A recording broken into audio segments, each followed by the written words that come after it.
अब आते हैं हल्का NA 114 पे। सही। ये भी बड़ा अहम तरीन हल्का है। राना तनवीर हुसैन सलमान, आपको पता है राना तनवीर साहब वफाकी वजीर रहे हैं और जब भी वो जीतते हैं तो अपने हल्के के लिए ज़रूर कुछ करते हैं।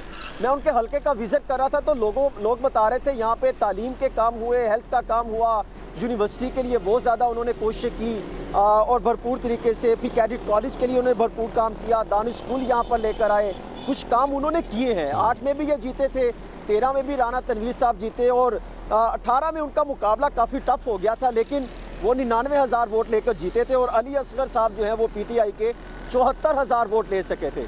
उस तरह हम पहले हवा बन रही थी कि बड़ा टफ होगा, लेकिन वो कामयाब हो गए थे। लेकिन इस दफ़ा जो है वो राना तनवीर साहब सूबाई सतह पर भी लड़ रहे हैं और कौमी सतह पर भी लड़ रहे हैं और इनके मद्दे मुकाबिल जो तहरीक-ए-इंसाफ के हमायती याफ्ता हैं वो असगर मंडा बड़ा मशहूर थे, पंजाब असम्बली में बड़ी दबंग तकरीर किया करते थे और यहाँ पे लोगों के काम लेके असम्बली भी जाते थे, सेक्रेटेरिएट भी जाते थे। उनके भाई जो हैं अरशद महमूद चौधरी, वो खुद तो उस तरह फील्ड में नहीं है, लेकिन उनका इतना ताल्लुक भी नहीं, लेकिन असगर साहब का ताल्लुक बहुत है। वो जो है वो डेंट डाल सकते हैं, लेकिन वो काम कर रहे हैं। लेकिन जो है उनका भी मुकाबला जारी है। जहाँ पे राना तनवीर साहब समझ रहे थे कि उनकी पोजीशन बहुत अच्छी है, तो मैंने कुछ हलकों में जब देखा, कोट अब्दुल मालिक या इमामिया कॉलोनी, निज़ामपुरा, यहाँ पर जो है वो काफ़ी इनको जो है वो काम करने की ज़रूरत है। अभी वहाँ पे काफ़ी जो है वो पोजीशन। तीसरा फैक्टर जो है उसके बारे में भी बताएं, यहाँ पर जो तीसरी जमात है और TLP के बारे में भी जो है कुछ बताइए कि ये पहले भी ज़रा 2018 में भी इन्होंने यानी कि अच्छे यानी कि वोट लिए थे, तीसरे नंबर पर आए थे, तो अब जो है वो यहाँ पर क्या कॉन्टेस्ट कर रहे हैं? देखिए इसमें कोई शक नहीं है। आप देखें कि पूरे पंजाब में और इसी तरह शेखुपुरा के NA 114 में भी जहाँ पे 2008 में 18 में मजहबी वोटों का इतना रुझान नहीं था, वहाँ पे हमने देखा कि अचानक 2018 में जब यहाँ से भी इस हल्के से भी TLP मैदान में उतरी और उनके सैयद जो है अफजाल हुसैन यहाँ से उनके जो है खड़े हुए, तो उन्होंने 35,478 वोट लिए थे। यानी एक अच्छा वोटर उन्होंने अपने साथ जो है इंगेज किए रखा।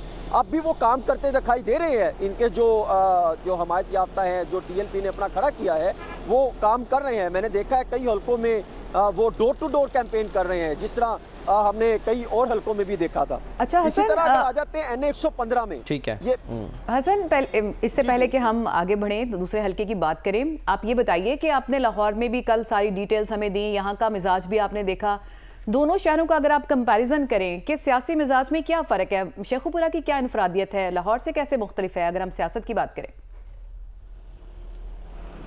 देखिए यहाँ पर कुछ एक ऐसा हल्का है जो मैं आगे चल के आपको बताऊंगा कि वहाँ पर बरादरीज़म का वोट बहुत ज़्यादा है।